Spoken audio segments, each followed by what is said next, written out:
Bom dia, graças e paz. Novamente, sejam muito bem-vindos à nossa segunda aula sobre a glória de Deus. Estou vendo alguns rostinhos novos aqui hoje, estou mais feliz. Quem não estava na primeira aula, peço para que você assista. Quem não assistiu, a primeira aula, peço para que assista. Galerinha que está um pouquinho mais atrás, se não estiver visualizando legal aqui, a lousa vem um pouquinho mais para perto, para a gente ficar um pouquinho mais juntos, vocês enxergarem melhor, tá? Gente, então hoje é a nossa aula 2, a gente vai falar sobre o afastamento da glória, mas antes de eu entrar no tópico da aula de hoje, eu quero fazer uma pequena correção.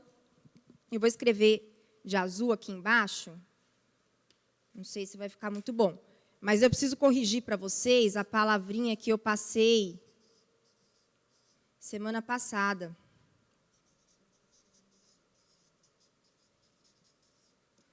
Antropomorfismo. O que eu quero corrigir aqui? Eu coloquei um R a mais. E eu só me dei conta quando eu fui assistir em casa, tá? Que quando a gente fala, escreve, às vezes não percebe.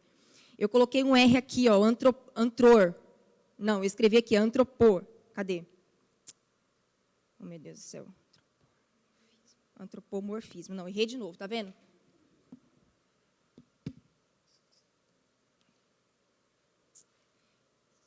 Vai ficar muito baixo aqui? Dá para ver?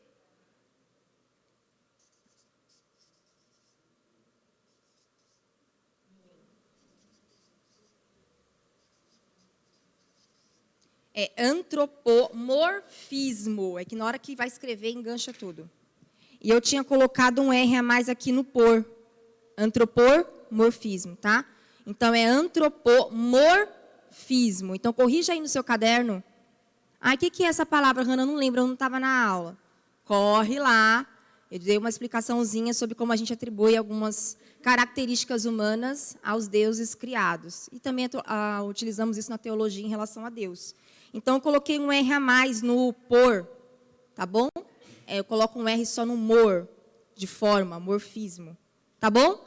Faz essa correção, e eu queria fazer essa correção com a câmera, porque quem assistiu também depois corrigir, tá? Esse é o primeiro ponto, quero que vocês recapitulem, coloquem aí no caderno de vocês, corrijam isso daí. Engancha mesmo na hora de falar. O importante não é a gente gravar a palavra em si, é gravar o conceito, que é quando nós lemos na Bíblia características humanas sendo citadas para descrever Deus, sabendo que, de fato, aquelas características não são relacionadas a Ele, tá? Gente, outra coisa que eu quero deixar enfatizado aqui, antes da gente seguir. Qual é o objetivo das nossas aulas? O que nós estamos trabalhando? Pensando aí um pouquinho das dúvidas que eu ouvi, o que eu quero deixar frisado com vocês? Em nenhum momento nós estamos trabalhando, eu estou trabalhando com vocês, mostrando para vocês que as manifestações da glória de Deus que nós estamos estudando, elas vão se repetir. Então, é claro que nós estamos trabalhando a Bíblia e nós vamos estudar essas manifestações, mas eu quero que fique claro na mente de vocês que em nenhum momento eu estou dizendo que a gente vai ver nuvem. Isso está ficando claro na mente de vocês? Que a gente vai ver uma coluna de fogo, que a gente vai ver alguma manifestação que era típica do Antigo Testamento, algo do tipo. Tá? Qual é a proposta das aulas? Embora a gente não tenha uma arca, a gente não tenha um templo de Salomão, a gente não tenha a Shekinah visível, qual é a proposta da aula? A proposta é que a gente aprenda com princípios. Quais são os princípios elementares que eu consigo ter na Bíblia que me tragam uma iluminação a respeito da glória de Deus? Então, quais são os princípios que eu posso aprender na Bíblia? Qual é o direcionamento, qual é o caminho de busca da glória de Deus? Quais eram as manifestações? Quais são as causas que impedem, as causas que facilitam? Mas ainda quando eu falo em causas, eu não estou falando em regras. Faça um passo a passo que Deus vai manifestar a sua glória. Não é isso também que eu estou ensinando, porque senão daqui a pouco a gente vai cair num legalismo, né? Faz isso, faz uma dancinha da chuva que a glória vem. Não é isso que nós estamos ensinando, tá? E por que eu estou enfatizando isso? Porque eu quero deixar isso muito bem claro para depois não ficar uma ideia de que essas aulas é um caminho para a gente receber a glória. Não, a gente vai estudar princípios, causas, conceitos, tudo aquilo que faz com que a gente tenha uma valorização da glória de Deus. Nós só vamos valorizar algo na Bíblia se eu conhecer, se eu entender. Tá? Então, hoje eu quero trabalhar muito essa questão da valorização da glória de Deus, trazendo esse título, o afastamento da glória. Como é que a glória se afasta? Por que que ela se afasta? Por que que é tão difícil, às vezes, perceber? Então, nós vamos trabalhar em 3 tópicos hoje. O primeiro tópico é o afastamento, como que a glória de Deus se afasta. O segundo tópico é a percepção desse afastamento. É claro, a gente vai ver em alguns trechos bíblicos quando as pessoas não percebiam que a glória de Deus já não estava mais presente e as consequências disso. E vamos trabalhar desejando, recuperando e conduzindo a presença. Eu trabalhei com vocês na primeira aula a diferença de glória para presença, mas em nenhum momento eu desmereci a presença e hoje eu quero valorizar a presença. Porque lembra que eu falei que não tem glória sem presença? Então, por mais que a gente esteja estudando sobre a glória, eu não quero que vocês, em nenhum momento, desvalorizem a presença. Pelo contrário, nós temos que valorizar muito a presença de Deus. Porque quando eu valorizo a presença de Deus, eu começo a ansiar pela glória. Grava isso. Se você quiser até anotar que essas frases vêm do nada, depois eu esqueço. A gente só vai ansiar pela glória quando eu valorizar a presença de Deus. Por que que as pessoas hoje não anseiam tanto pela glória? Porque elas nem valorizam a presença. Então, a presença do Senhor, quando eu a valorizo, eu posso... Lembra que eu falei que a glória era irresistível? Mas eu também consigo chegar num nível de presença irresistível. Tem um livro do Luciano Subirá que eu super indico para vocês também lerem, se alguém quiser comprar, que é Até que Nada Mais Importe. Alguém já ouviu falar nesse título? Muito bom, ele é fininho. E o que que ele trabalha no livro? Quando você está tão envolvido na presença do Senhor, quando você busca a presença e se envolve nela de tal maneira que você chega num nível que quando você está nela, nada mais importa. É esse nível que a gente precisa descobrir. Não é o nível da experiência em si, mas é aquele nível de você desejar tanto a presença e ter essa presença que nada mais ao redor importa. Só importa Deus. Então, a gente precisa também recapitular essa valorização da presença de Deus, para a gente começar a ansiar pela glória, porque aí você vai querer mais do Senhor, tá bom? Então, hoje nós vamos trabalhar nesses tópicos. Já pega aí, então, Ezequiel na sua Bíblia, abre aí Ezequiel capítulo 8.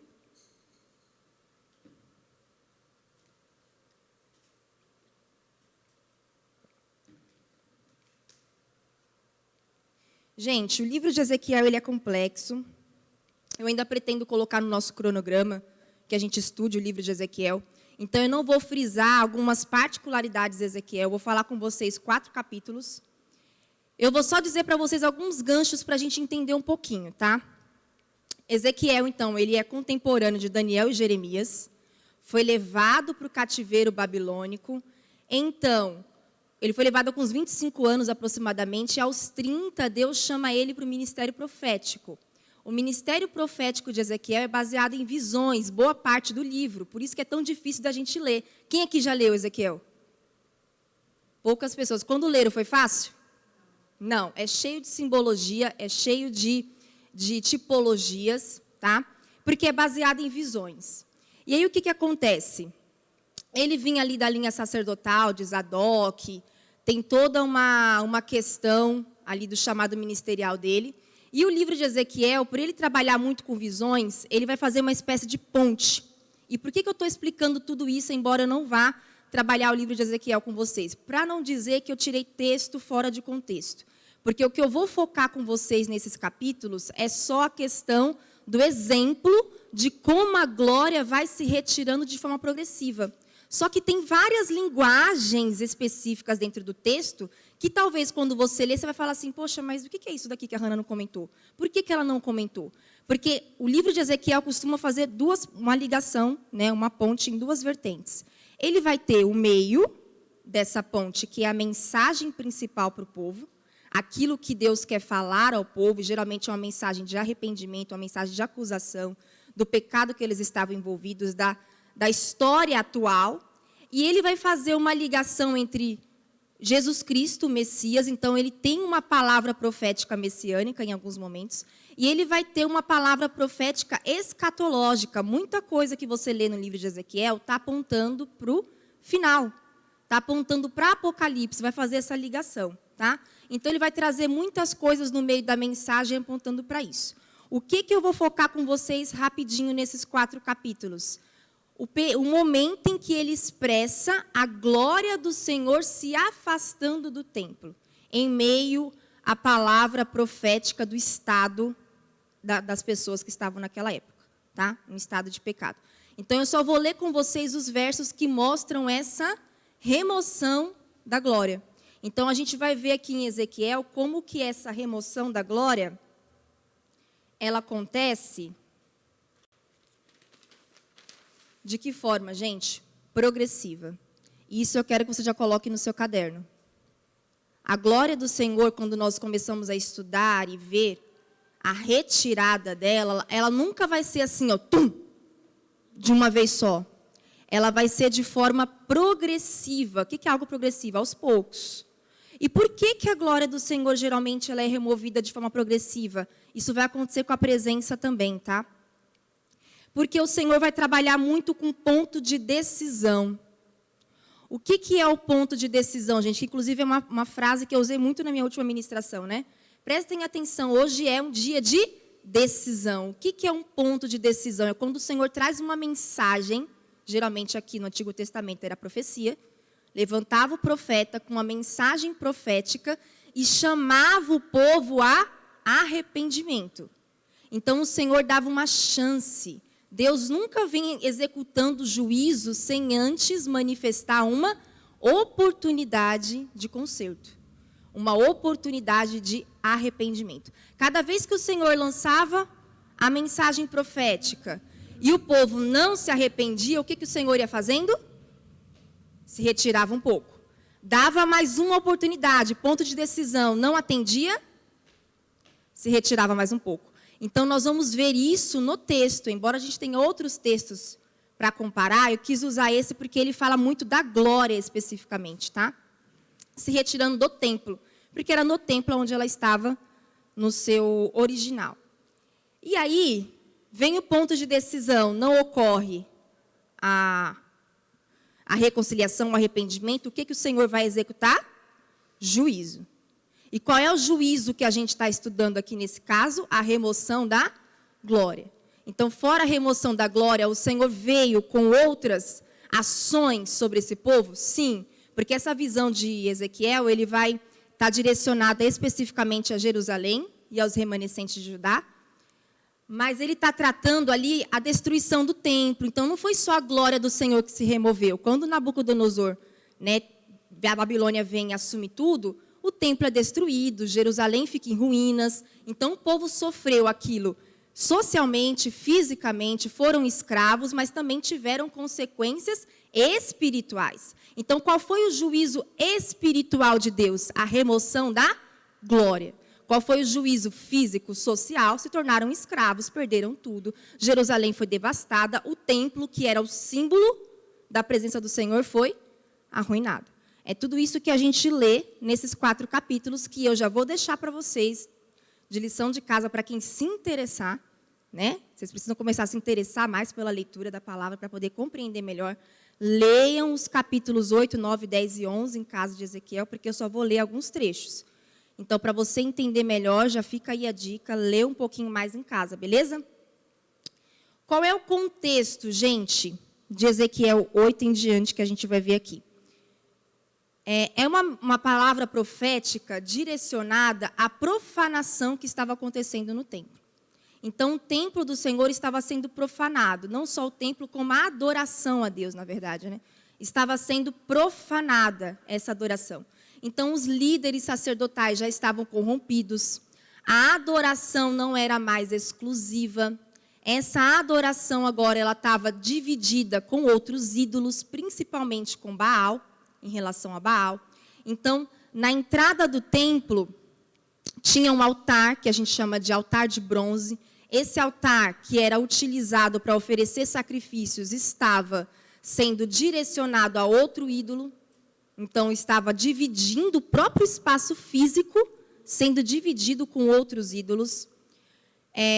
Esses anciãos estavam, não só os sacerdotes corrompidos, mas os próprios líderes os anciãos, que desde a época de Moisés se trabalhava com anciãos, com autoridades, com lideranças. Essas lideranças estavam corrompidas, até mesmo dentro do próprio serviço da casa de Deus. O sacerdote era o único que tinha que levar o incensário, e os anciãos eram eles quem estavam levando o incensário e acendendo o incensário para outros deuses. Então, todo o culto estava profanado.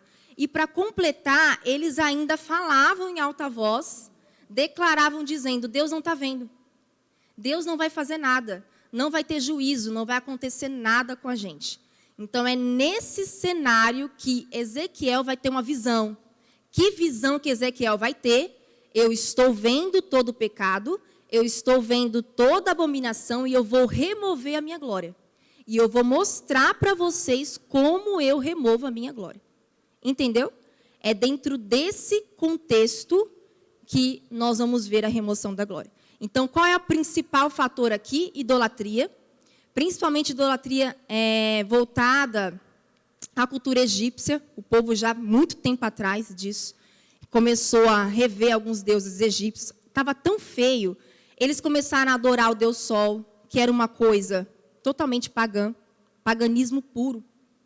Começaram a adorar a criatura no lugar do Criador. Então, eu preciso recapitular isso com vocês para a gente entender que contexto a glória do Senhor está sendo removida. Num contexto de pecado, profanação, desobediência, ausência de temor, porque na cabeça deles Deus não ia fazer nada. E aí nós vamos ter a execução do juízo, que é um juízo espiritual, que é a remoção da glória. Então, a aula de hoje nós vamos estudar muito sobre essa questão da remoção da glória. Vamos ver comigo, então, a partir do verso 8. Eu vou separar alguns versos. Olha o verso 1. Em 17 de setembro, no 6º ano do exílio do rei Joaquim, enquanto as autoridades de Judá estavam em minha casa, a mão do Senhor soberano veio sobre mim. Porque na casa não tinha templo, né, gente? Não tinha mais um local público de adoração. Então, ele estava reunido com essas autoridades, que são os anciãos. A minha Bíblia traz casa, talvez a sua traga outra definição. E aí, o Espírito do Senhor, a mão do Senhor veio sobre Ezequiel. É quando ele tem uma visão. E aí, nos próximos versos que eu não vou ler, ele vai ter uma visão sobre Deus, sobre a glória de Deus, que é aquela visão que eu trabalhei com vocês na aula passada, lembra? Ele repete, então eu não vou repetir aqui, tá? Pula comigo para o verso 4. De repente, e se quiserem ir grifando também, tá? De repente estava ali a glória do Deus de Israel, como eu tinha visto antes no vale. Então, o que ele viu antes no vale? Ele viu a glória do Senhor, e essa glória, vocês lembram que eu falei para vocês que ela tinha um lugar original? Qual era o local original da manifestação da glória de Deus? No templo, gente. Aonde era o local original onde Deus se manifestava dentro do templo? Na arca. Que lugar especificamente da arca? No espaço vazio entre os dois querubins. Então, ele viu a glória de Deus, não só em aparência, viu a glória de Deus, aonde ela se manifestava. Então, existia um estágio inicial da glória de Deus. Esse estágio inicial era sobre a arca, tá? Sobre o propiciatório. E aí, olha o que o Senhor diz para Ezequiel. Então, o Senhor me disse, o verso 5, Filho do homem, olhe para o norte. Olhei para o norte, e ali, perto da entrada da porta, junto ao altar, estava o ídolo que havia provocado o ciúme do Senhor. Então, no pátio externo do templo, onde eu falei para vocês que tinha um altar de bronze, o que eles viram? O ídolo. O que Deus mostrou para Ezequiel? Um outro ídolo sendo adorado. E o que Deus fala que começou a provocar o quê? O ciúme do Senhor. Talvez a sua Bíblia traga a palavra ira. Alguém tem ira aí?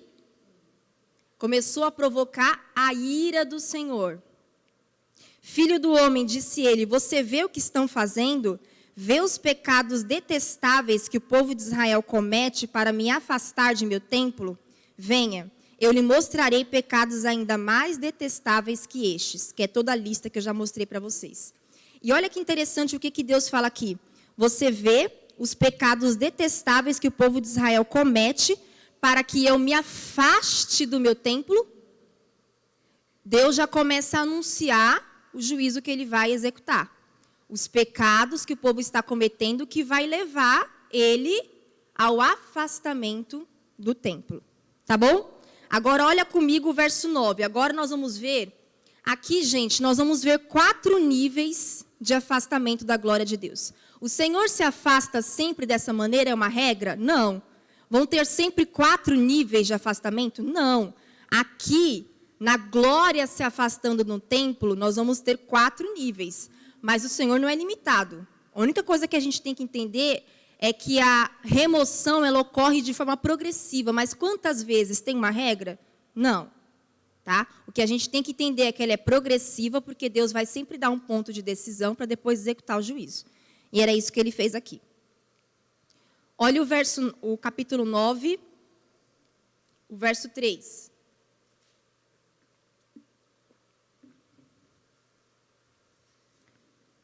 Então, a glória do Deus de Israel se levantou no meio dos querubins, que é onde ela tinha que ficar. Onde havia estado e se moveu para a entrada do templo. Então, olha só, esse é o primeiro nível. Ela estava entre os querubins e agora ela se elevou e se moveu para a entrada do templo. Já não está mais no estado original dela. O que a gente tem que entender é que a glória do Senhor, ela precisa estar onde ela deve estar. Aqui, gente, no Antigo Testamento, a manifestação da glória de Deus, a localização, o estado original dela é na arca, no espaço vazio entre os querubins. Mas daqui a pouco eu vou fazer a pergunta para vocês aonde é o estado original dela hoje. Tá? Mas vamos estudar por aqui por enquanto. E aí esse foi o primeiro nível. Se elevou e foi para a porta, para a entrada. Agora vem o segundo nível. No meio de todo esse texto, depois você pode ler, que é quando Deus começa a falar para eles, tá? Sobre o pecado, sobre o que está acontecendo e não tem arrependimento. Agora, olha o capítulo 10. Grifa comigo na sua Bíblia o capítulo 10, o verso 4. Então, a glória do Senhor se elevou acima dos querubins e foi para a porta do templo. Aqui no 10, ele vai fazer uma repetição. O que é essa repetição? Ele vai trabalhar com mais clareza, ele vai explicar o que realmente aconteceu. No 9, 3, ele fala muito rápido. No 10, capítulo 4, ele vai dar uma ênfase com uma explicação mais detalhada. Olha só que interessante que a gente vai ver aqui.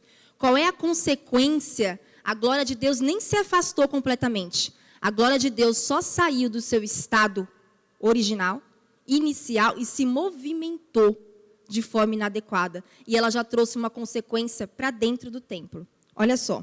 Então a glória do Senhor se elevou acima dos querubins e foi para a porta do templo. Essa nuvem encheu o templo e o pátio resplandeceu com a glória do Senhor. Essa nuvem que encheu o templo aqui não é a Shekinah, é a escuridão. A glória do Senhor se elevou. Imagina que fosse basicamente assim. Aqui está a arca. A glória do Senhor se eleva e ela vem para cá, ó. Como se fosse a porta de entrada.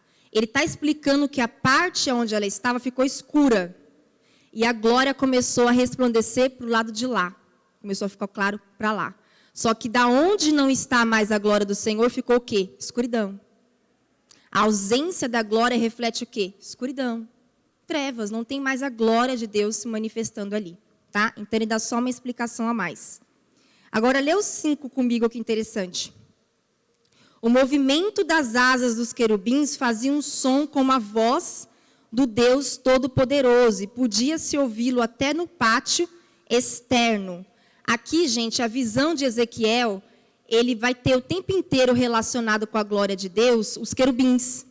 Quando eu for falar com vocês sobre Isaías 6, eu vou dar uma explicadinha um pouquinho mais sobre eles, tá? Só que eu quero que vocês prestem atenção no movimento das asas dos anjos. Diz que eles começaram a bater as asas muito fortes. O que é esse movimentar de asas muito fortes em Ezequiel? É o aviso do juízo de Deus vindo. Os querubins começaram a bater as asas bem fortes, avisando, olha, A glória do Senhor já está se movimentando, o juízo espiritual está vindo sobre vocês, que é o quê? A remoção da glória. Agora vamos para o segundo estágio. Segundo nível, né? Então ela se afastou para a porta do templo. Agora vê o 10, verso 18. Então a glória do Senhor se afastou da porta do templo e parou sobre os querubins. Em outras traduções vai dizer que ela se afastou da porta para o sul. Então ela se movimentou mais um pouco. É como se ela saísse daqui e fosse lá para o fundo, vamos dizer assim, na logística deles. Então ela se movimentou mais um pouco e se afastou. Aí ela não para. Olha o verso 19 que vai vir o nível 3 agora. E enquanto eu observava os querubins, voavam, acompanhados de suas rodas, até a porta leste do templo do Senhor. E a glória de Deus de Israel pairava sobre eles. A glória do Senhor começou a acompanhar os querubins. Os querubins se movimentaram para o leste e a glória do Senhor acompanhou os querubins para o leste. E aí Ezequiel disse que viu rodas, né, sobre esses anjos. Essas rodas, gente, elas simbolizam as mudanças que vai acontecendo no mundo, que vai girando, e que a igreja do Senhor é preservada em meio a toda essa mudança, em meio a todos os acontecimentos. Tá? Então, é uma analogia a nós, ao futuro, a igreja de Cristo, que é sempre preservada, mesmo em meio a toda essa revolução que vai acontecendo no mundo. Então, a glória do Senhor agora começou a acompanhar os querubins que se afastaram para o leste. Esse é o nível 3. E aí chega o nível 4, que é quando a glória de Deus vai se remover de vez. Olha aí o capítulo 11,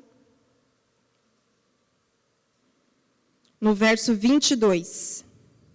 Então os querubins levantaram as asas, acompanhados de suas rodas, e a glória do Deus de Israel pairava sobre eles. Então a glória do Senhor subiu da cidade, que cidade? Cidade Santa, Jerusalém, onde está o templo, e parou acima do monte leste. Então, olha só, a glória primeiro saiu do templo, a glória primeiro se afastou do seu local original, ainda dentro do templo. Foi para a porta. Da porta, ela saiu para a parte externa. Da parte externa, se afastou para o outro lado. E depois ela saiu totalmente, não só do templo, como da cidade de Jerusalém. E diz que ela foi para um monte. Que monte é esse? É o Getsêmani. E aí tem uma outra simbologia aqui apontando para Jesus, para a escatologia, que eu não vou entrar com vocês. Mas a glória do Senhor, ela se removeu totalmente do templo. E o que a gente vê nessa visão? Que ela foi progressiva. Foi aos poucos. É uma coisa, às vezes, até um pouquinho chata de ler. Você fala, ai, que negócio chato, que aula chata. Mas respira. Presta atenção. O que eu estou explicando para vocês é que a movimentação da glória de Deus, ela não acontece da noite para o dia. Esse povo teve muito tempo para parar com a profanação, para voltar ao seu estado original. E Deus estava mostrando para Ezequiel que essa glória estava sendo removida aos poucos. Então, aqui eu estou trazendo uma alusão direta, física da glória de Deus, mas eu vou trabalhar com vocês outros contextos aqui agora. Então, o que a gente tem que ter em mente, gente? O Senhor, quando a gente está num estado de ausência da glória, identificamos que não temos a glória de Deus. O que logo tem que vir na nossa mente? Essa glória não foi removida da noite para o dia. Ela não foi extirpada assim. Ela foi de forma progressiva com a sua igreja. E o que acontece? Toda essa parte progressiva, o Senhor vai trabalhando pontos de decisão. Pontos para se retornar ao estado original que Deus espera. Reconheceu, essa glória não se remove. Não reconheceu, ele vai se afastando, se afastando, se afastando.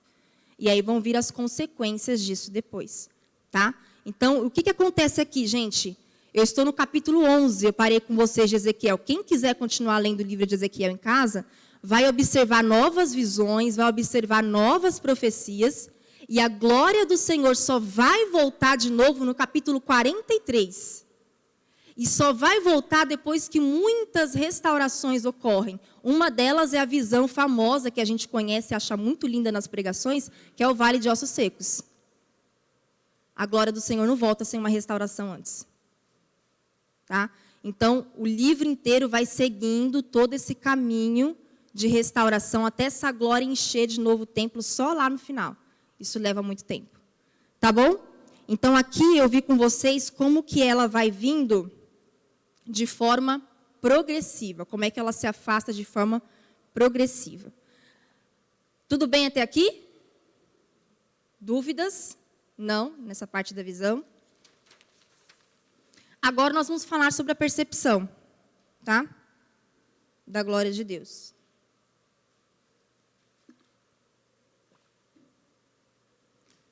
Percepção da ausência da glória. Gente, vocês acham que perceber que a glória está ausente é algo fácil ou difícil? E aí? Fácil. Quem mais acha que é fácil? A percepção de que a glória não está mais acompanhando, de que a glória do Senhor não acompanha mais, que a glória do Senhor não manifesta mais, que a glória do Senhor não está mais ali. É algo fácil ou difícil? Quem mais acha que é fácil? Que é fácil? O restante acha que é difícil? A percepção? Sim? Vocês estão bem, gente? Vocês estão meio... Tá tudo bem aí? É mais difícil, então, a percepção? Vamos ver esse contexto em 1 Samuel.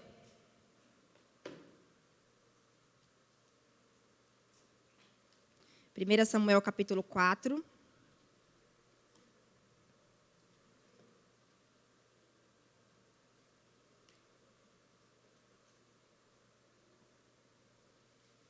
Aqui, gente, nós vamos ver a parte...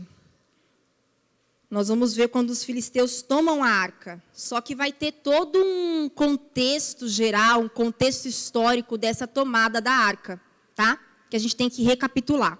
Que vai estar no capítulo 2. Eu vou trabalhar com vocês o capítulo 4, mas vamos relembrar o que acontece um pouquinho antes no capítulo 2.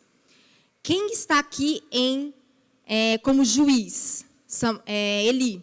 Eli é o juiz, né, que está executando o juiz aqui sobre o povo. Ainda não tinha rei. Lembra que o primeiro rei é só Saul. E aí, quem são os filhos de Eli? Ofni e Finéias. E quem são esses caras, gente? É um povo que são dois irmãos, né? Totalmente desobedientes às leis do Senhor. Profanavam o templo. Profanavam tudo no que diz respeito à oferta que o povo trazia. Eles profanavam, não seguiam as leis de Moisés, todo o ritual que era estabelecido. Lembrando que o sacerdócio era a principal referência, né? Tinha toda uma lei estabelecida sobre eles, lá com a descendência de Arão. E, para completar, gente, eles ainda eram envolvidos em prostituição. Então, os principais responsáveis por conduzir a adoração, por conduzir a lei, por ajudar os levitas, para tratar do templo da casa do Senhor, estavam envolvidos em prostituição, levavam mulheres para dentro do templo e a orgia acontecia lá dentro. Tá? E aí, dentro desse contexto, o que mais que a gente tem? Nós temos Eli consciente de tudo isso. Então, Eli era juiz de Israel e era o pai de Ofni e Finéias. A Bíblia diz, eu estou relatando para vocês, resumindo o contexto do capítulo 2 de 1 Samuel, para a gente entender o 4. Eli tinha consciência do que os filhos faziam, ele sabia. Tanto que ele advertia os filhos. Mas era uma advertência frouxa, vamos dizer assim. Por que a gente sabe que era uma advertência frouxa, gente? Porque depois Eli vai ser repreendido por um homem de Deus. Ele vai falar assim para ele: por que você está amando mais os seus filhos do que a mim? Uma mensagem bem pesada que ele dá para Eli. Por quê? Aí ele fala assim: você se lembra que eu separei na tribo de Levi, a descendência de Arão, para cuidar do sacerdócio, que as coisas do Senhor são sagradas?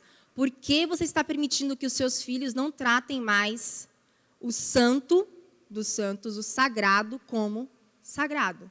E aí é quando esse homem de Deus, ele não tem nome, ele fala para Eli, é o seguinte: o tempo do ponto de decisão acabou. Agora eu vou executar juízo com você e a sua descendência. Os seus filhos vão morrer. Eli escuta da boca desse profeta de que os filhos dele iam morrer. E que ele também, a sua descendência, ia ser eliminada do sacerdócio. Tanto que o Senhor vai restabelecer depois um novo sacerdócio com a linhagem de Zadok. Mas a família, porque, gente, o sacerdócio ele era seguido familiarmente, né? O filho morria, vinha o outro sucessor. Deus falou, não, com essa linhagem aqui com vocês eu vou tirar. Por quê? Vocês estão profanando demais. Então, Eli já tinha sido avisado do juízo de Deus. Eli, por mais que que a advertência dele fosse meia frouxa, ainda assim, Ofni e Finéias já estavam ouvindo da parte do Senhor, eles tiveram a oportunidade de ter o ponto de decisão, e não tiveram. E aí o juízo do Senhor ia ser executado sobre eles, com a morte deles, eles serem eliminados do sacerdócio. Mas o que a gente tem que entender aqui? Nós vamos ver que na cabeça do povo, eles não tinham a percepção de que a glória não estava mais com eles. Embora, diante de todo esse contexto, a glória do Senhor já não estava mais. Por quê? Porque quando eu vejo toda uma profanação do templo, uma profanação da adoração, uma desobediência, uma prostituição, etc., uma série de circunstâncias, você já começa a notar que a glória do Senhor já não estava mais lá. A própria advertência de Deus já é um chamado dizendo, a minha glória não está mais no meio de vocês. Só que, na cabeça do povo, que é o capítulo 4 que a gente vai ver, a glória ainda estava presente. Por que na cabeça deles a glória ainda estava presente? Porque foi o que eu falei na primeira aula. Eles associavam a glória com a arca. E a arca era a presença. Então, na cabeça deles, o fetiche da arca, o amuleto da arca, se eu tenho a arca, eu tenho a presença, se eu tenho a presença, eu tenho a glória. Mas eles já não tinham mais percebido que a glória do Senhor já não estava mais entre eles. E aí, o que vai acontecer? Uma sucessão de problemas. Agora sim, vamos entrar no capítulo 4. Dentro desse contexto, quem cresceu? Quem era o menino que morava com Eli, que cresceu? Samuel. E Deus foi preparando Samuel para ser sucessor de Eli, para ser o novo juiz e sacerdote. Tá? Então, o final do capítulo 3 vai dizer que Samuel cresceu, e que ele virou um grande profeta, ainda não era sacerdote, mas que todo mundo dava ouvidos para Samuel. E Samuel já começava a alertar o povo a se endireitar no caminho. Tá? Agora, o que acontece no capítulo 4? Vem aí comigo. A partir do verso 1. Naquele tempo, Israel estava em guerra com os filisteus. O exército israelita tinha acampado perto de Ebenezer, e os filisteus acamparam em Afec. Os filisteus atacaram e derrotaram o exército de Israel, matando cerca de 4.000 homens. Gente, qual era a principal manifestação da glória de Deus nas guerras, nas batalhas de Israel? Era que Israel vencia. Mas não só porque Israel vencia, era que sempre Deus trazia uma vitória extraordinária. Sempre era uma coisa que a gente lia e falava assim, ou eles observavam, nossa, a gente venceu de formas inexplicáveis. Ou era com cântaros, era de formas que não era a guerra, não era mostrando que a vitória veio no braço. Né? Mas Deus sempre se manifestava trazendo vitória ao povo. Aqui, nessa batalha, eles já poderiam ter se ligado, ter acordado de que a glória do Senhor não foi manifesta. Porque é muito óbvio, saiu para a guerra, saiu para a batalha, a promessa de vitória era algo que o Senhor sempre prometia. E que o Senhor sempre dava, que o Senhor sempre manifestava. Mas aqui, eles foram derrotados e 4.000 homens, não foi um pouquinho não, gente, 4.000 homens morreram nessa batalha. Então, aqui teve manifestação da glória de Deus? Sim ou não? Não, gente, só vocês estão acordados. Teve manifestação da glória de Deus aqui? Eu estou tentando trabalhar a mente de vocês no que é manifestação da glória de Deus. Tenta trabalhar sua mente que manifestação não é só nuvem, não é só coluna, não é só Shekinah. Manifestação é toda a ação extraordinária de Deus. Na batalha, qual era o extraordinário, qual era a manifestação extraordinária de Deus? O povo podia sair para a guerra com 300, como foi com Gideão, que ganhava de mais de 10.000. De que forma que eles ganharam? Tocando os símbolos. Isso é glória de Deus pura, não é braço. E aqui, nesse momento, quando eles saíram para a batalha com os filisteus, não tinha vitória. Ok, voltamos para casa. Eles vão voltar. Voltaram sabendo que não tinha manifestação da glória de Deus. Agora, qual é a atitude que eles vão ter? Olha a atitude. Terminada a batalha, os soldados voltaram para o acampamento e as autoridades de Israel se perguntaram. Aqui a liderança se perguntou: por que o Senhor causou nossa derrota diante dos filisteus? Só que detalhe, eles não perguntaram isso para Deus. Isso aqui é uma expressão, eles fizeram uma reunião e eles perguntaram entre eles.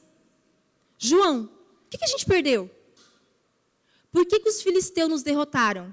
Eles não levaram essa pergunta para Deus. Agora, qual foi a decisão que eles tomaram? Qual foi o consenso que eles chegaram? Vamos trazer a arca da aliança do Senhor desde Siló, para que esteja conosco e nos livre do poder do inimigo. Eu criei uma frase para essa ação, se vocês quiserem derrotar, ou quiserem anotar, que é assim: uma derrota,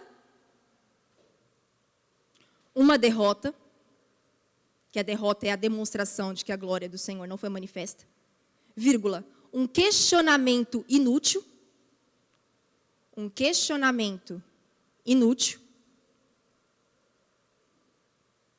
vírgula, uma solução não tão óbvia.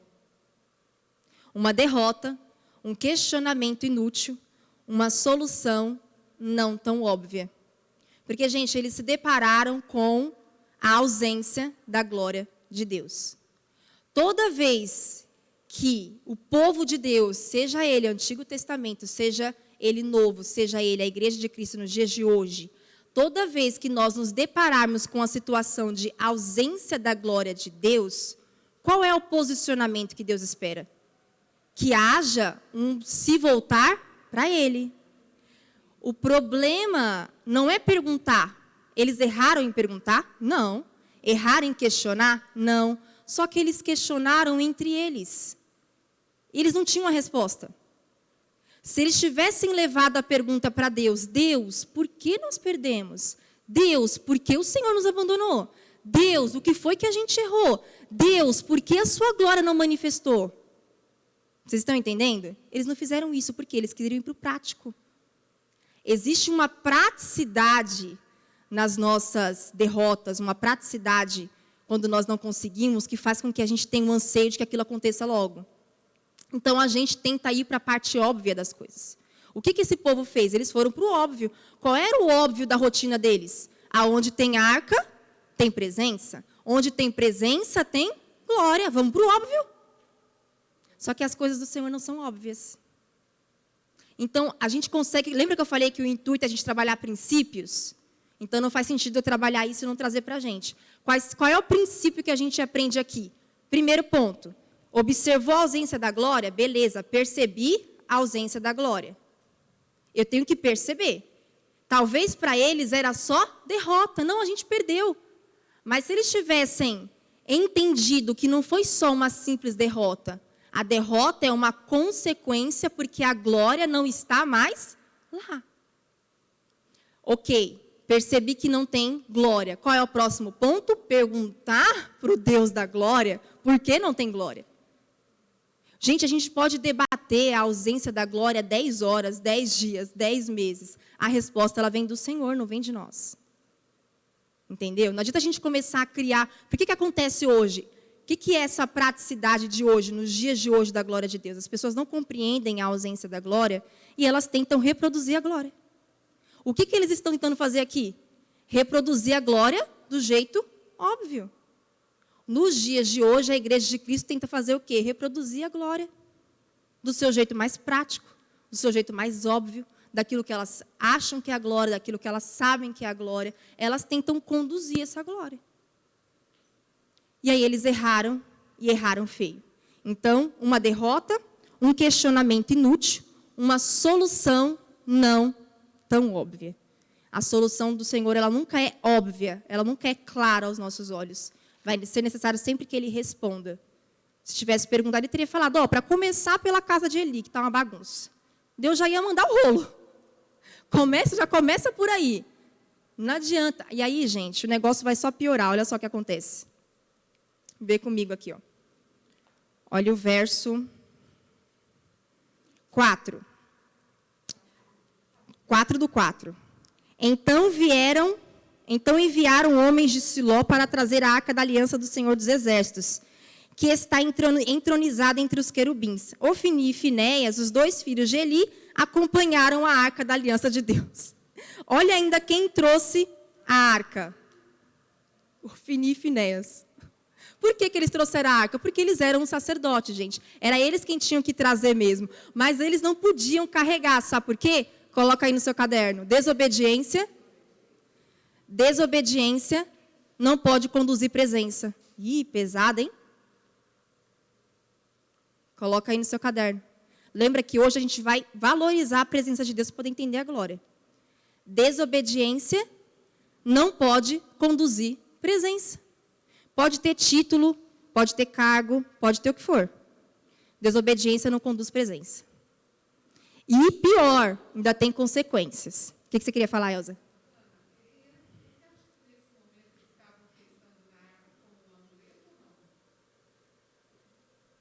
Sim. Para eles, se tivesse com a arca, ia ter vitória. Isso, ia estar tudo certo. Sim. Gente, aí, olha só, eu coloquei para vocês, né? Desobediência não pode conduzir presença. Agora, olha o que acontece.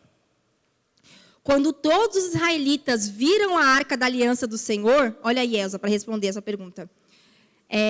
Quando viram a arca do Senhor, a arca da aliança do Senhor, entrando no acampamento, soltaram gritos de alegria tão altos que fizeram o chão tremer. O que é isso aqui, gente? Euforia. Agitação. Agora a gente vai vencer. Agora a gente vai. Eles tinham tanta essa piração com a arca, que na hora que eles viram que a arca saiu do templo, do Santo dos Santos, agora para ser guiada pela batalha, eles gritaram tanto que o chão tremeu. Só que aí eu quero deixar para vocês uma diferença, olha só. Euforia equivocada, pode colocar no seu caderno. Euforia equivocada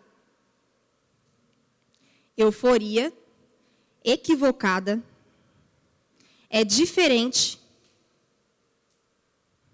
Eu trabalho muito no meu caderno com símbolos, tá? Uma dica para vocês. Eu coloco assim, né? É diferente. Se você quiser, tipo um hashtag, né? Para você lembrar do que é. Euforia equivocada é diferente de contentamento, testificação.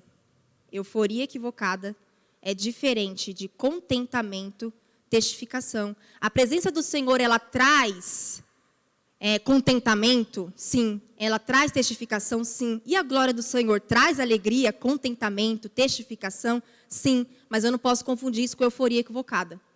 O povo estava tão eufórico, tão alegre, que o chão até tremeu, mas não era presença, não era glória. Era o quê? A visão equivocada da arca. Porque a glória do Senhor não estava ali. Tá bom? Mas eles estavam com o pensamento equivocado. E qual foi a consequência de tudo isso, gente? Pula comigo para o verso 10. Então, os filisteus saíram para a batalha. Ah, tá. Eu pulei os versos aqui, que os filisteus ouvem o grito e falam, meu, o que está acontecendo? Aí alguém fala para eles, é que o Deus deles está no meio deles. Aí eles falam, meu Deus, já era. Agora a gente vai virar escravo dos hebreus. Ele fala, não, vamos para a batalha. Eles eram bem ruins, sanguinários. Então os filisteus saíram para a batalha e Israel foi derrotado. Teve manifestação da glória aqui? Não. De novo, mais uma vez, não teve glória. E aí, gente, é derrota acima de derrota. Vergonha com vergonha. A matança foi grande. 30.000 soldados. Quantos morreram na primeira? 4.000. Agora morreram quanto? 30. 30.000 soldados morreram naquele dia. Os sobreviventes deram meia volta e fugiram para suas tendas. Sabe qual é a consequência de quando eu não trabalho corretamente a percepção da ausência da glória? Derrota atrás de derrota. Vergonha atrás de vergonha. Porque quem não morreu, fugiu. E para um soldado fugir na batalha, ainda mais os israelitas, que eram conhecidos como os que encaravam tudo, era vergonha pura. A arca, agora só vê a principal das consequências. A arca de Deus foi tomada e Ofni e Finéias, os 2 filhos de Eli, foram mortos. Agora, gente, sabe o que acontece aqui? Quando eu não valorizo a presença, eu perco a glória e perco a presença.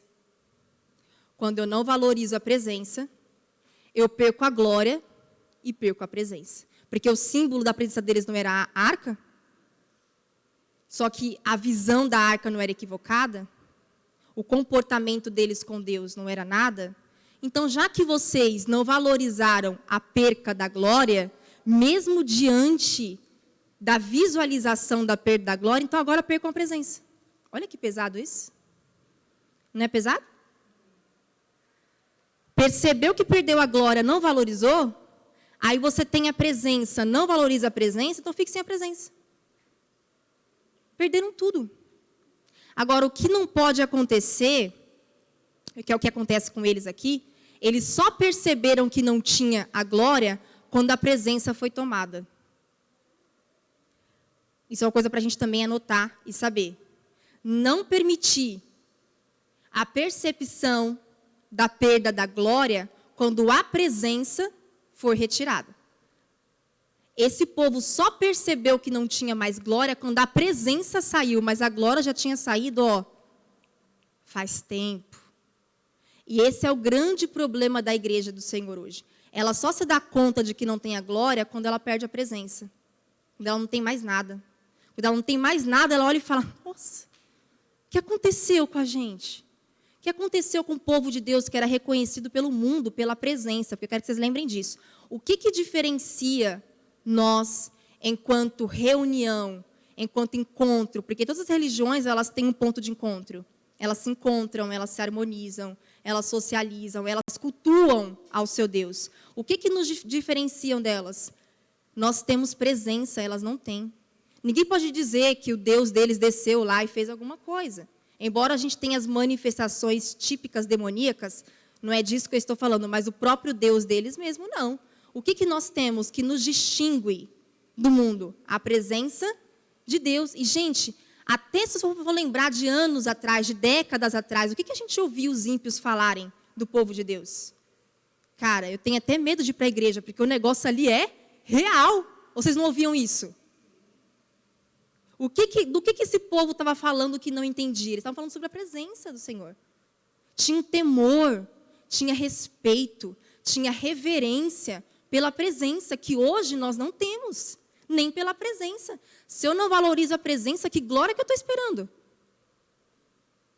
Se nós não temos esse temor, a gente não tem essa reverência. Então, qual é o alerta que Deus nos dá? Cuidado para não perceber a ausência da glória quando a presença se afastar. Se você ainda tem a presença, valorize e lute pela presença, porque a glória já não tem. Se perder a presença, também vai ficar como? A gente precisa valorizar essa presença. E aí, olha como é que continua o texto, gente.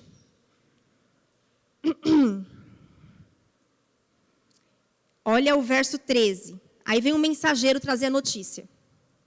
Eli estava sentado numa cadeira ao lado da estrada, esperando para ouvir as notícias da batalha, pois seu coração tremia pela segurança da arca. Poxa, Eli ainda sabia que era errado levar a arca, gente. O coração dele estava temeroso. Vai acontecer alguma coisa com a arca. Essa arca não era para ter saído daqui. Ele não estava nem preocupado com os filhos, que ele já sabia que ia morrer mesmo. 18. Quando ele mencionou o que havia acontecido com a arca de Deus, Eli caiu da cadeira para trás, ao lado do portão, quebrou o pescoço e morreu, pois era velho e pesado. Gente, a ladeira abaixo aqui não para. É até estranho você ler o texto. Você fala, nossa, comece a imaginar isso na sua cabeça. O cara ouviu a notícia, caiu da cadeira, quebrou o pescoço, que era gordo, obeso, desculpa.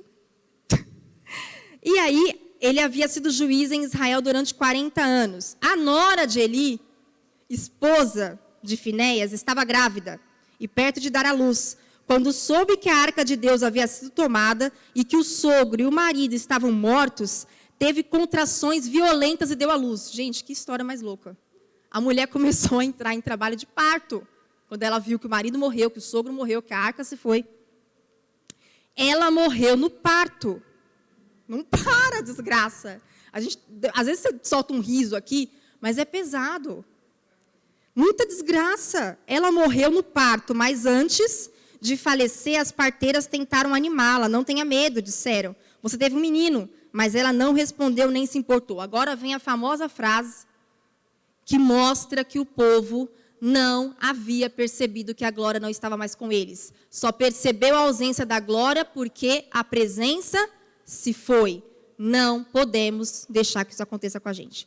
Deu ao menino o nome de Icabode, ou Icabó, e disse, foi-se embora a glória de Israel. Ainda deu esse nome para o menino, ficou marcado. Aquele que não tem glória, né? Foi-se embora. Pois a arca de Deus havia sido tomada, e seu sogro e seu marido estavam mortos. Disse ainda, foi-se embora a glória de Israel, porque a arca foi tomada. A desgraça continua acontecendo aqui, né? E eles só se dão conta, então, de que a glória se foi, quando a presença vai embora junto. Tá bom? Então, qual era a percepção do povo de Israel aqui? Boa ou ruim? Péssima. Não era nem boa, nem ruim. Era péssima.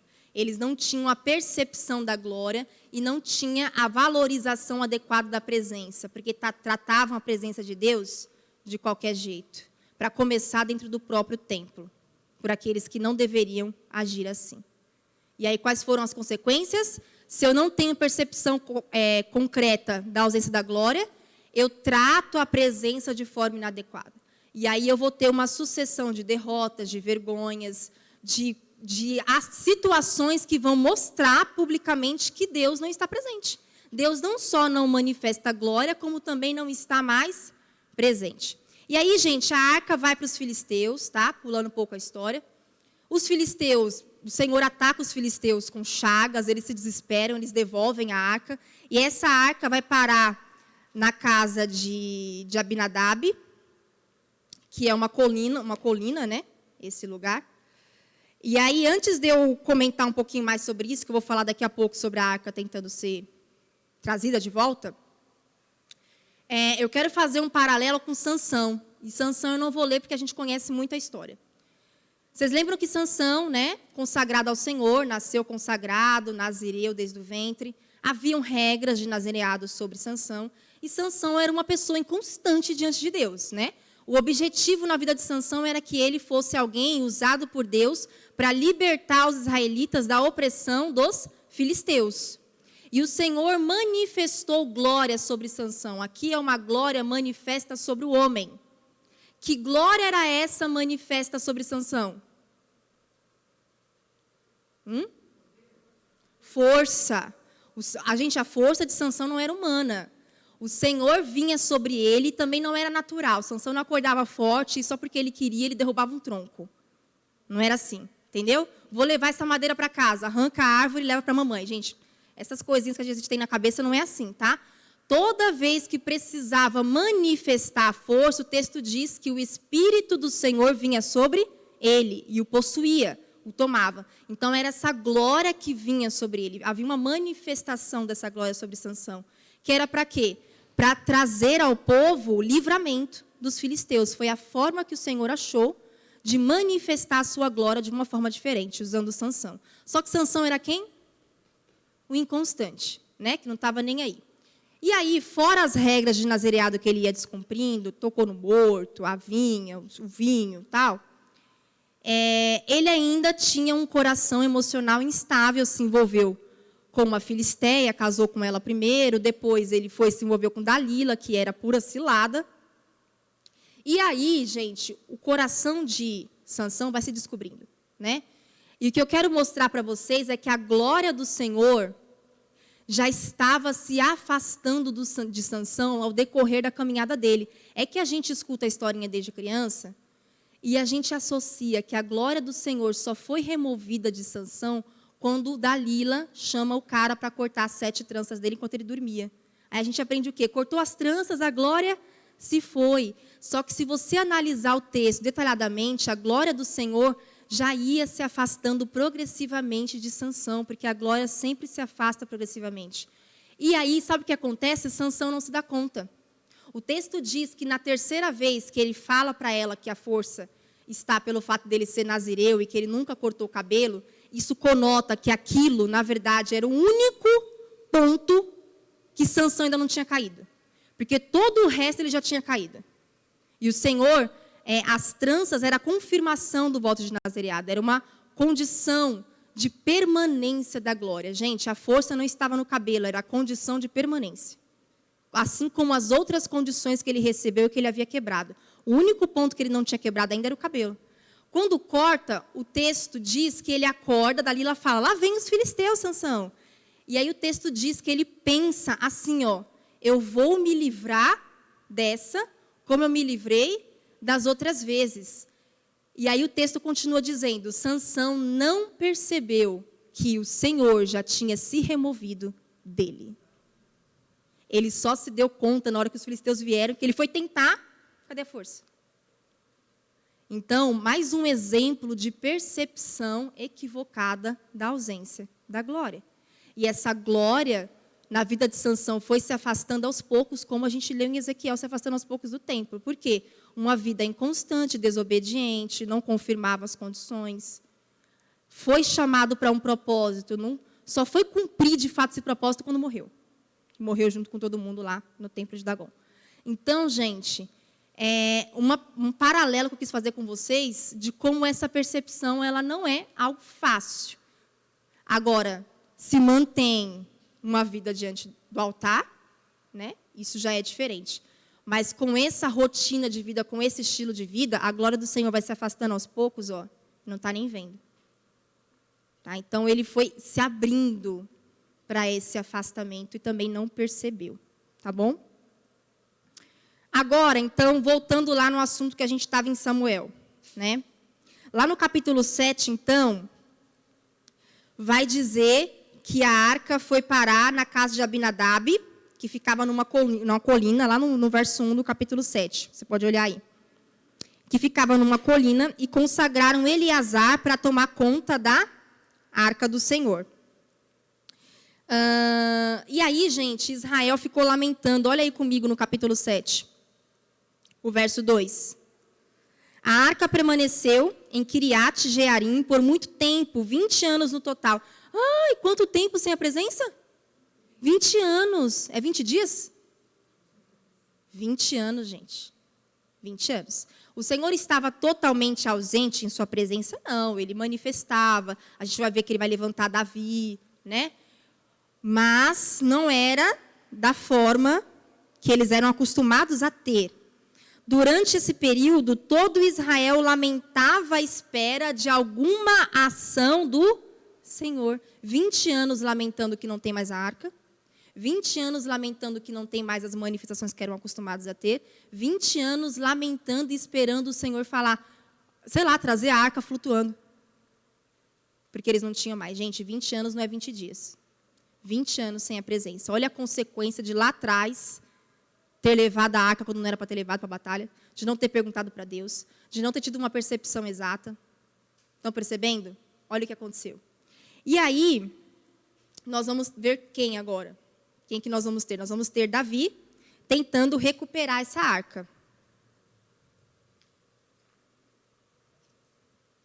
Daí. Minha filha. E aí eu coloquei aqui para vocês, ó. Desejando, recuperando e conduzindo a presença.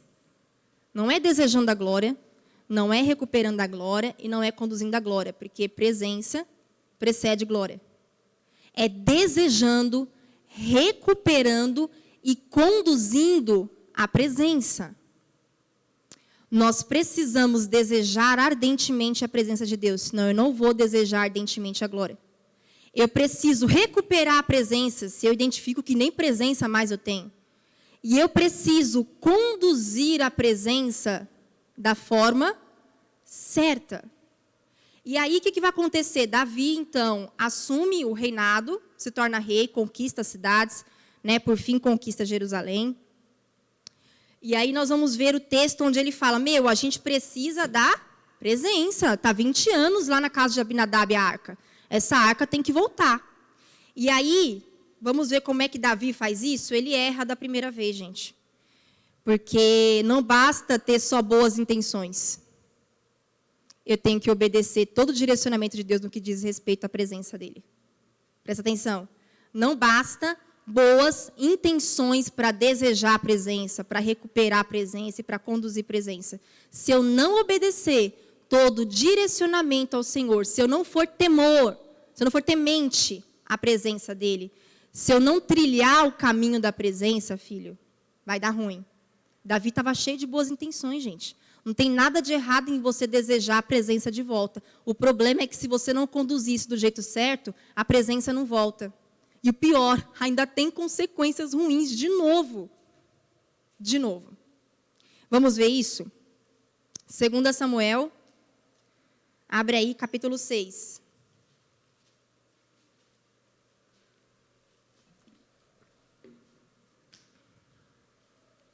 Davi vai reunir toda uma tropa, gente. Vamos lá, como se fosse um exército, sabe? Para recuperar a arca. Vamos recuperar a arca, separou vários homens, milhares de homens para o efeito disso.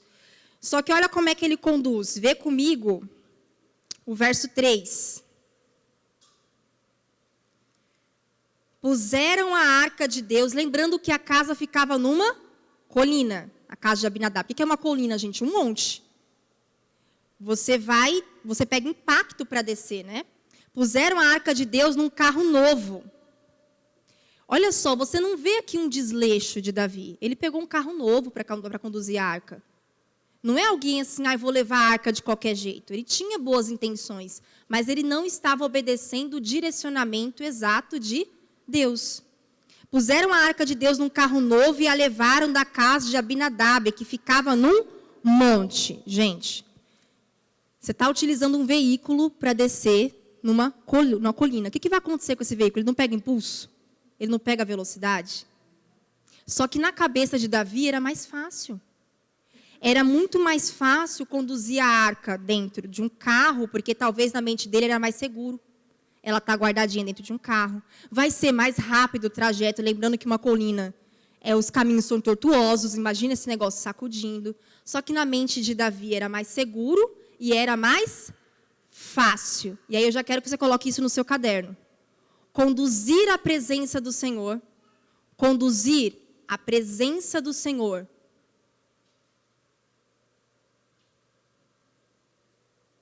não se baseia no nosso conceito de segurança e facilidade. Conduzir a presença do Senhor não se baseia no nosso conceito de segurança e facilidade. Se você quiser, você pode colocar um sinal de igual. O que isso significa? Automático. A presença do Senhor não é algo automático.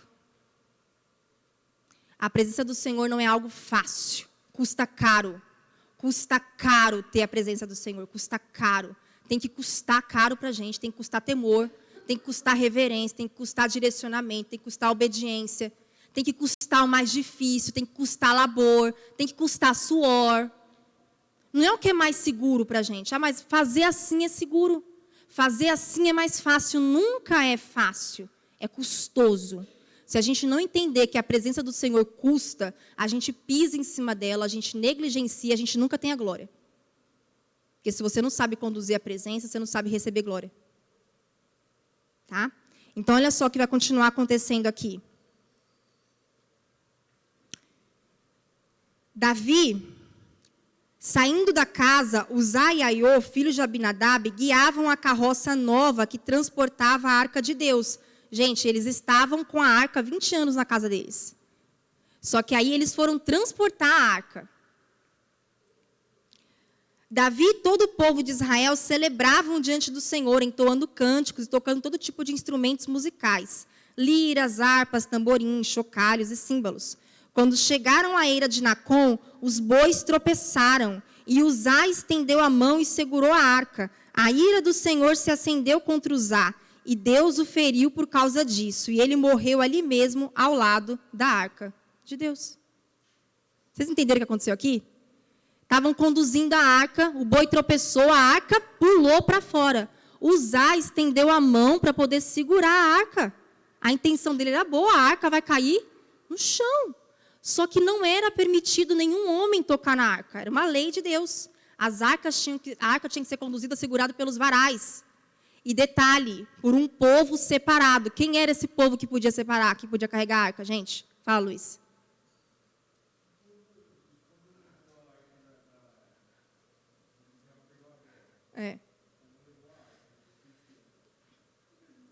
Morreram, Deus tacou eles com chagas. Aqui eu pulei o texto que a gente não tinha tempo.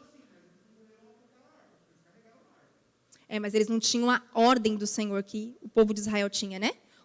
Outra coisa, gente, o juízo de Deus, para quem conhece a lei de Deus, é mais severa. Isso a Bíblia diz, tá? Se vocês não sabem, o juízo de Deus, para quem conhece a lei de Deus, é mais severa. É muito mais severa. Deus sempre trata com uma maior severidade aquele que já conhece, que já não está mais na ignorância. Todo esse ritual de carregar a arca, o ritual de transportar, e os outros rituais relacionados ao incensário, ao holocausto, enfim, quem é que tinha conhecimento disso? O povo de Israel. Para os filisteus, a arca era só uma arca. Só que Deus não deixou nem eles negligenciarem a presença dele, porque na hora que chegou no arraial deles, já começaram a ser feridos com chagas. Eles ficaram tão desesperados que eles falaram assim, consulta, vê como é que a gente faz para devolver. Eles se encheram de temor depois e deixaram, chegou a arca até a casa de Abinadab e não conseguiram nem devolver ela mesmo para onde ela deveria estar. Mas eles sofreram consequências sim. Só que aqui, a consequência é pior, porque todo mundo sabia que só quem pode conduzir a arca eram os sacerdotes, segurando pelos varais. Isso não tem nos nossos dias, nós não temos arca, mas o que a gente aprende com esse princípio? Há um direcionamento para o Senhor para se conduzir presença. Não adianta querer fazer do seu jeito, o que é seguro, o que é fácil, o que é prático, o que é automático e o que é carregado de desobediência. Porque o juízo ele é sempre mais forte. Ele é mais severo. Mas eles sofreram a consequência, sim. Mas nesse caso aqui, eles sabiam como deveria. Só que Davi, não sei o que passou na cabeça dele, que poderia ser feito desse jeito. Ele não estava carregado de intenção ruim. O anseio era tão grande de trazer a arca, que ele falou assim, bom, descer de uma colina, o que vai ser mais fácil? Coloca no carro. Né? Mas a consequência veio. E aí, na hora que a arca caiu no chão, Uzá, coitado, tentou pegar a arca ainda para ela não acontecer nada com ela e acabou morrendo. Tá? A consequência veio forte. Gente, agora olha o que acontece no 9, que Davi questiona. Davi teve medo do Senhor e perguntou, como poderei levar a arca do Senhor? Então, resolveu não transferir mais a arca do Senhor para a cidade de Davi. Qual foi a decisão? Olha só, mais uma vez uma pergunta, que talvez a gente possa classificar como pergunta inútil, que não trouxe a solução esperada. Como que eu posso carregar a arca do Senhor? Então eu não vou carregar mais. Deixou a arca lá, ela vai ficar mais um período, continuou. Agora ela vai para a casa de quem? Vai para a casa de Obed-Edom, fica 3 meses lá. E aí depois, agora Davi vai voltar fazendo do jeito certo, que a gente vai ler agora. Mas nesse primeiro momento, o impacto de não conduzir a presença, de não conseguir, porque olha só, Davi desejou a presença? Desejou. Ele conseguiu recuperar? Parcialmente. Conseguiu tirar da casa, mas não conseguiu levar ao seu destino final. Conseguiu conduzir a presença? Parcialmente. Parou no meio do caminho. Então, o que a gente percebe aqui, gente? Se falta direcionamento, se eu não sigo a orientação do Senhor. E, Hannah, você sempre pega na palavra direcionamento, que a gente mais ouviu nas aulas de ministério, foi direcionamento. Gente, eu não tenho outra chave mágica para te dar. Tudo com Deus se resume a direcionamento. A Bíblia nada mais é que um puro direcionamento. Você tem direcionamento para tudo. Então, não basta apenas desejar. Se eu não obedeço, não sigo um direcionamento, eu até posso ter algumas experiências. Eu posso ter um contato, mas eu não tenho a presença de fato que Deus quer que eu tenha. Porque Ele conduziu até um certo ponto. Ele retirou, eles chegaram perto, tocou. É aquela coisa da gente experimenta e fala... E Deus fala, mas eu tenho tanta coisa a mais além disso, vocês não têm noção do que vocês estão fazendo com a minha presença, do que é recuperar, do que é conduzir. Então, se vocês forem prestar atenção na história da Igreja de Cristo, no tempo atual que nós estamos hoje, é um tempo, gente, de desvalorização da presença, mas é um tempo de anseio. Quem realmente está se voltando para Deus está desejando a presença de Deus. Só que nós precisamos encontrar o caminho de recuperar essa presença, porque é como se a gente estivesse recebendo migalhas e ficasse só nas migalhas. Vocês estão entendendo? Você recupera ela parcialmente por um tempo, daqui a pouco a gente não consegue lidar com a presença. A gente não consegue conduzir a presença. Ela morre no meio do caminho. E eu sei que na sua cabeça você está pensando na presença morrendo no meio do culto. Ela não está morrendo no meio do culto. A gente não está conseguindo recuperar ela nas nossas vidas. É que a gente tem a ideia de presença sendo manifesta só em culto.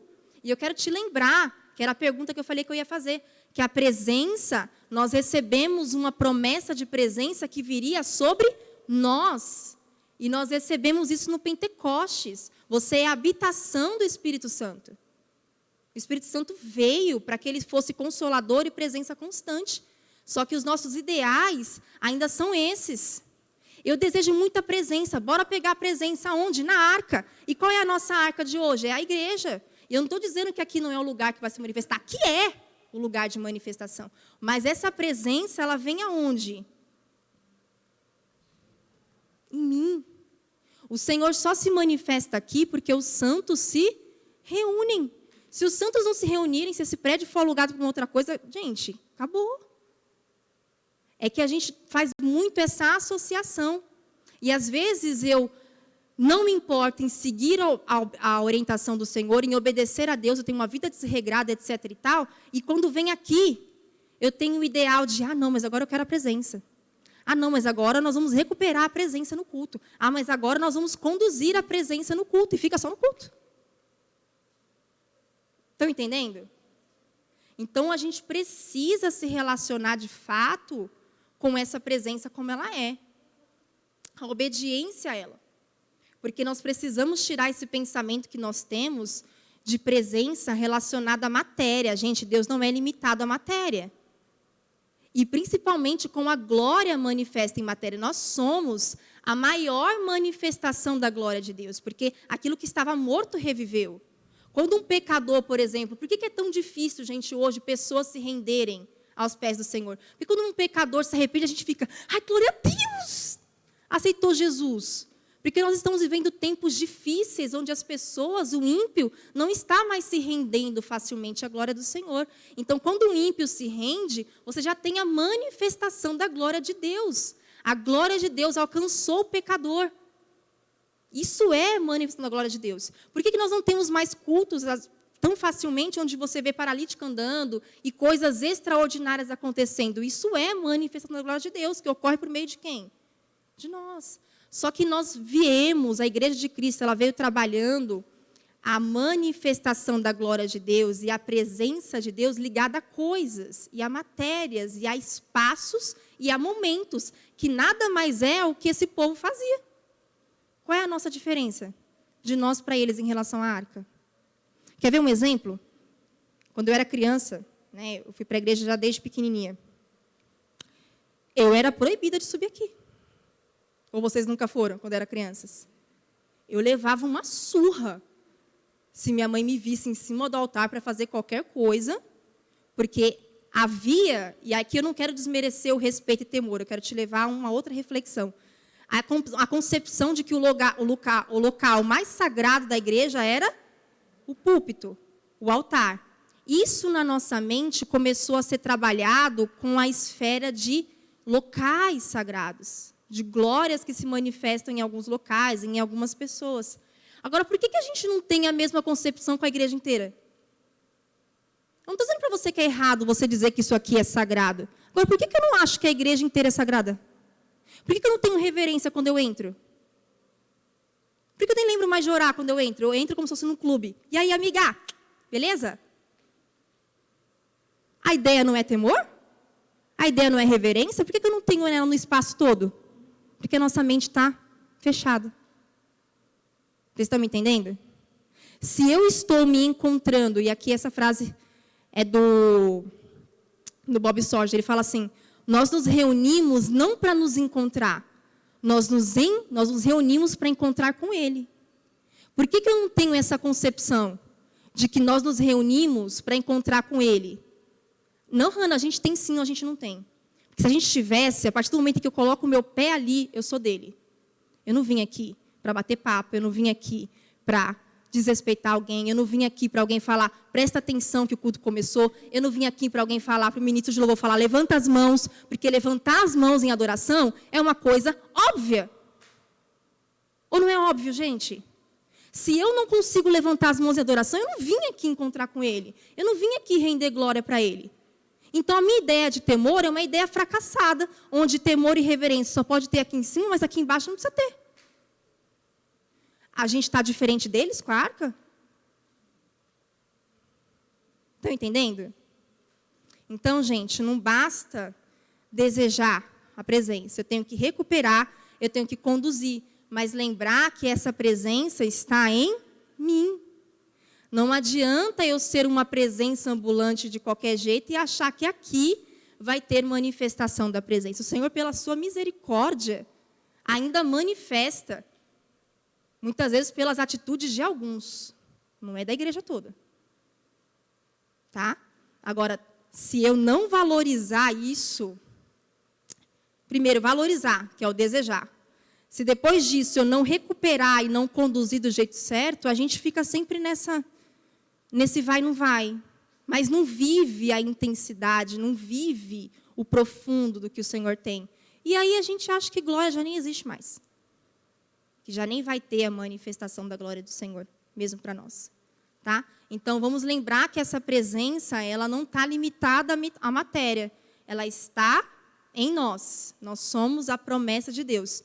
Jesus disse, aonde estiverem 2 ou 3 reunidos, eu estarei presente. Isso quer dizer que a presença ela é uma promessa e ela é um fato. Eu quero que vocês gravem isso, vocês anotem isso. A presença de Deus, automaticamente a presença de Jesus e a presença do Espírito Santo, porque Ele foi nos dado, a presença do Deus Trino, a presença da Trindade, ela é uma promessa, o Senhor nos prometeu, nós recebemos no Pentecoste, e ela é um fato, uma promessa declarada na boca do próprio Jesus. Do próprio Jesus. Então, essa coisa de, nós nos reunimos e Jesus não estava presente. Querido, Jesus estava presente. Agora, por que a presença não foi perceptível? Se ela é uma promessa e ela é um fato. Eu vou deixar essa pergunta para vocês refletirem hoje. Ficarem pensando sobre ela. Se a presença do Senhor, a presença do Deus Trino, tá? A presença de Deus, Jesus e Espírito Santo, ela é uma promessa e ela é um fato, por que ela não é perceptível sempre? Quando eu digo sempre, não é só nos cultos. De novo, desfaz a ideia de que presença só é manifesta e só é perceptível em cultos. Se vocês não trabalharem isso, seu devocional nunca vai existir. Você vai ser um crente que não consegue nem ler a Bíblia. Um crente que não consegue orar. Um crente que não consegue louvar na sua casa e se jogar no chão, igual você se joga aqui na igreja. Porque a sua ideia de presença é algo que só acontece na igreja. Você não é a presença ambulante do Senhor. Se a gente não começar a trabalhar isso, agora, se é uma promessa e é um fato, por que ela não é perceptível sempre? Fica pensando sobre isso. Porque foi prometido e foi dado. Ela é uma certeza. A presença é uma certeza. Por que ela não é sempre perceptível? Fica pensando. Eu vou finalizar agora aqui, quando ele traz a arca do jeito certo. 1 Crônicas 15. Abre aí comigo.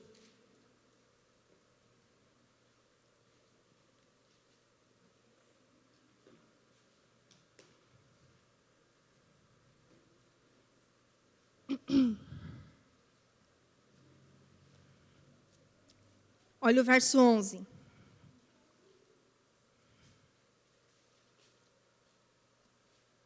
Vou ler do 1, vai, para você entender. Vou ler 1, depois pulo para o 11. Davi construiu várias casas para si na cidade de Davi. Também preparou um lugar para a arca de Deus e armou uma tenda especial para ela. Que o templo, gente, vai ser construído só com Salomão, né? Esse é o tabernáculo de Davi. Em seguida ordenou, ninguém, ele deu uma ordem, a não ser os levitas, levará a arca de Deus. O Senhor os escolheu para carregarem a arca de Deus e os servirem para sempre. Aí agora pula para o 11. Em seguida, Davi convocou os sacerdotes, Zadok, lembra que eu falei que uma nova linhagem sacerdotal ia começar? Deus escolheu aqui Zadok e a sua descendência. Em outro momento eu explico melhor isso. E Abiatar e os chefes dos levitas, Uriel, Asaías, Joel, Semaías, Eliel e Abinadab, disse-lhes, vocês são chefes das famílias levitas, consagrem-se, você e todos os seus parentes levitas. Não é porque era levita que tinha que... Olha, gente, como Davi seguiu detalhadamente o direcionamento do Senhor. Ai, tá bom, a gente errou porque não foram os levitas. Chama os levitas e pega a arca. Não, presta atenção. Na lei de Moisés dizia que vocês tinham que se consagrar, tinham que se preparar. Agora Davi observa tudo minuciosamente. Consagrem-se você e todos os seus parentes levitas para trazerem a arca do Senhor, o Deus de Israel, para o lugar que preparei para ela. Pula para o 15.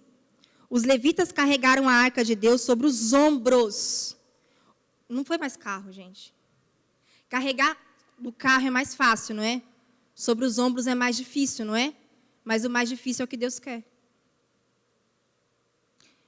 Usando as varas presas a ela, conforme o Senhor havia instruído por meio de Moisés. Esse povo caminhou, gente, na chinela. O negócio era pesado, era ouro. Segurando os varais. A arca, a presença do Senhor, era para ser carregada nos ombros. O Senhor estava lembrando esse povo. A minha presença, para carregar a minha presença, exige esforço. Conduzir a minha presença exige esforço. Se quiser anotar, pode anotar. Você nunca mais esquecer e achar que conduzir a presença é de qualquer jeito.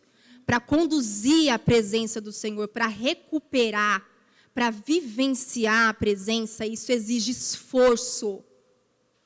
Mais fácil. Tem caminhos mais fáceis? Tem caminhos que você olha e fala, uau, mas assim parece tão automático, tão mais fácil. Exige esforço, exige dedicação, exige obediência. O Senhor dá um caminho. Por mais que pareça estranho e esquisito para a gente, é o caminho do Senhor, é o direcionamento do Senhor. Exige separação, consagração, porque você é a presença ambulante do Senhor. Não ache que o que a gente faz lá fora não reflete aqui dentro. E vice-versa.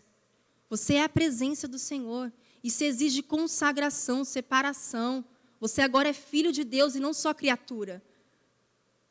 Gente, vocês acham que é à toa quando a gente conversa com alguém e alguém fala assim, você tem um negócio que eu não sei explicar o que é. Quando você fala de Jesus é diferente. Gente, o que é isso, gente?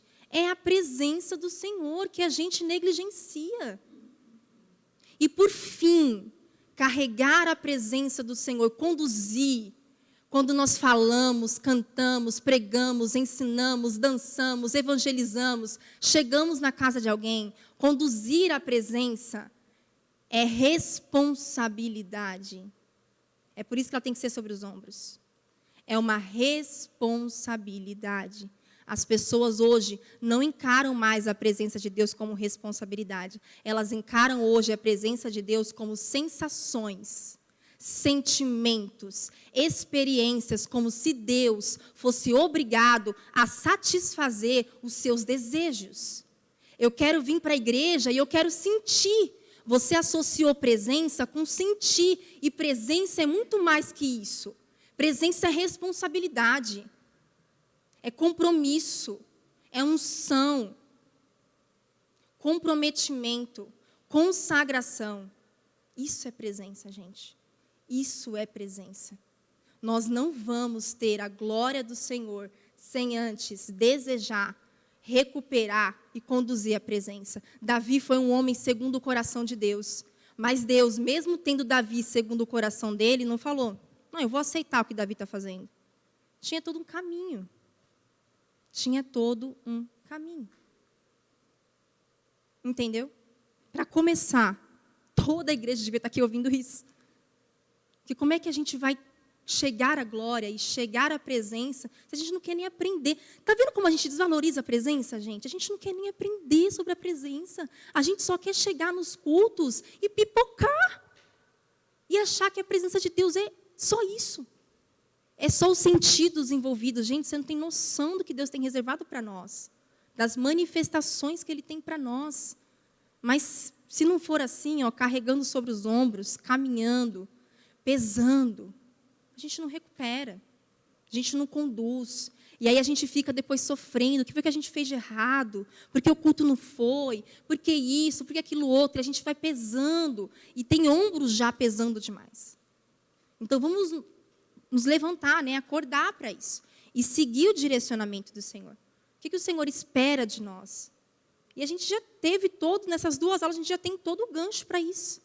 Valorizar, conduzir em obediência, lembrar que essa presença não está em matéria, está em nós. Que aí a gente vai ter essa presença marcante, não só nos cultos, gente, mas o tempo inteiro das nossas vidas. A gente vai ter uma presença marcante.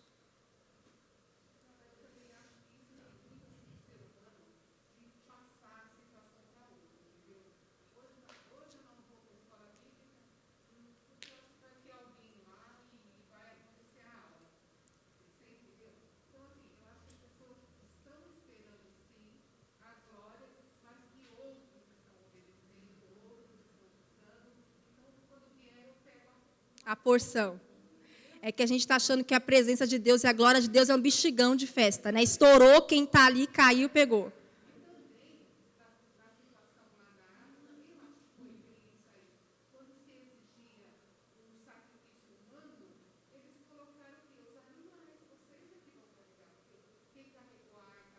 Os bois, é.